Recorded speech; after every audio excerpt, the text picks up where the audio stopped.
fishing. Took a little saltwater fishing trip offshore during a recent vacation to Charleston. And like anybody who expects to boat the whoppers, you got to rise and shine early. All right. Y'all going fishing today? Go, Captain. Let's go. It's time, baby.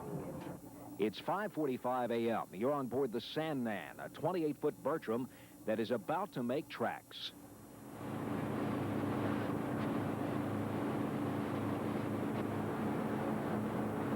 While the Charleston harbor lights flicker on in the early twilight, the first mate takes time to unharness all his hardware.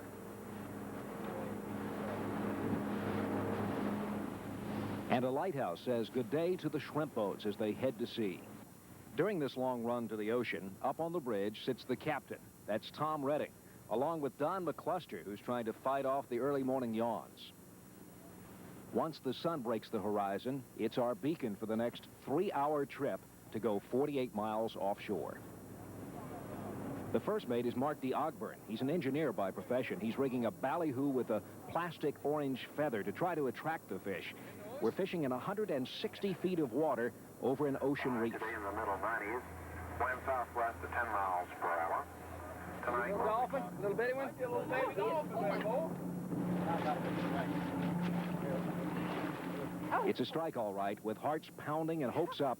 My wife, Jan, is first in the fighting chair, and it is a thrill. You got him, Jan. You can do it. Come on, Dan. Come on, Dan. You got him? He won't let go here. Well, hey, look, reel down on him. Reel down on him. I can't. Tell him who's boss. Reel down on him. I can't do that, Paul.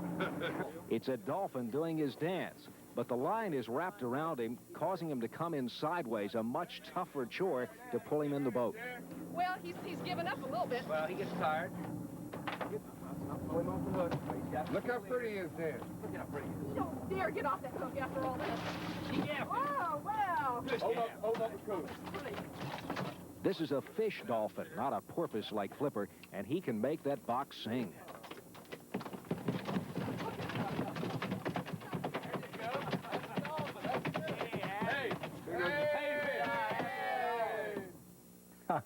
Again, it is not flipper, it's the fish dolphin, great eating fish. And tomorrow night you meet the rest of the cast and crew as we show you a lot more fish and even bigger ones.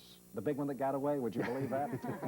Was that your fish, Paul? Yeah, well, I lost a few, but we got a few as well. Nice work by Jan, too.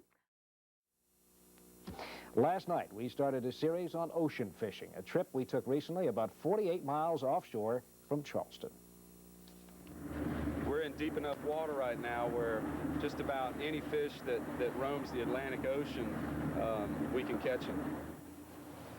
An intriguing thought for any angler who sits in the fighting chair. Out here, it's the thrill of the unknown. There's some fish right there. You can see some of the fish showing at 160 to 180 foot of water.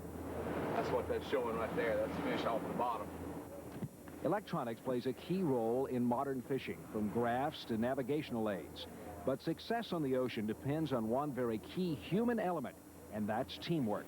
While Captain Tom Redding trolls the lures at the right speed and in the right places, his first mate, Mark D. Ogburn, readies the tackle, baits the hooks, and works in concert with the captain once the fish strikes the line. We're at 186 feet. Did we? Oh, Hello, baby. All right. Yeah, pull it back. Set that hook.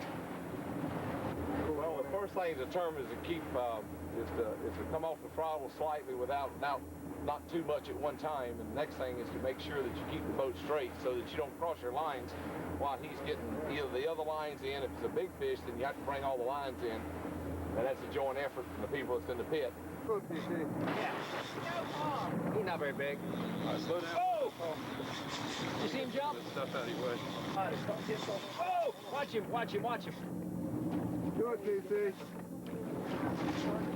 Bring him in, Paul. And how's this for the thrill of fishing? Mark goes for the gaff and misses the first time. A second time, he misses again. But notice, he pulls in the other tangled line. What's there? A fish. Yeah, miracle fish right there. You see that? You had to hit him.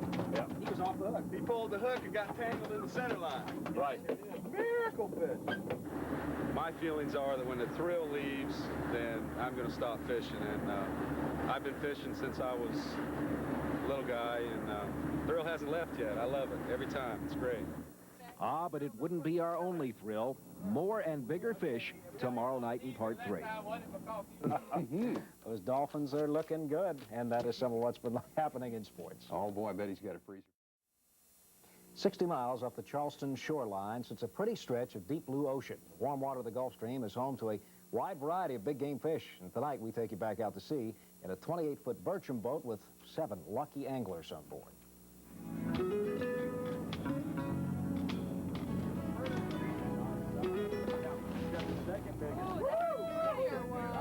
Look how pretty he is. Girl knows what she's doing. And that's a 20-pound dolphin, the third of the day. Dolphin we picked up back on the high side of that reef back there, about 160 foot. Of course, there's plenty of barracuda around here now.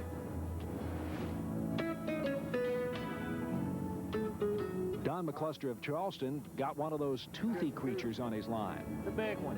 So we can get that baby fish in? Yes, sir.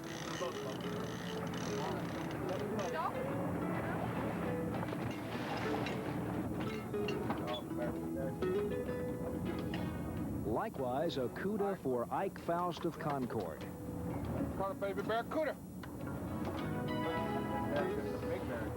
The further out we went, 60 miles offshore, the bigger the cuda. There you go. If it wasn't for Jan, we wouldn't catch any fish. This trip wouldn't be complete without showing you the big one that didn't get away. Our photographer, Rob Llewellyn, he's got the fish, and PC is behind the camera. Oh, PC, I can't do it.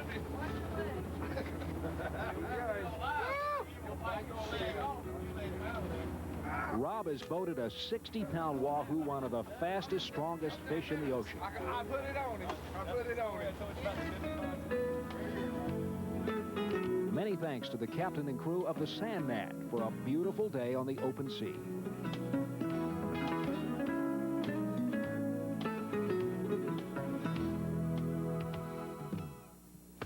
Yeah, great day on the ocean. Baseball tonight, just for Bob. All right, and when are we going to see PC's fish cookbook? Oh, yeah. It's in the belly right now. All right. Determination on Jan's face.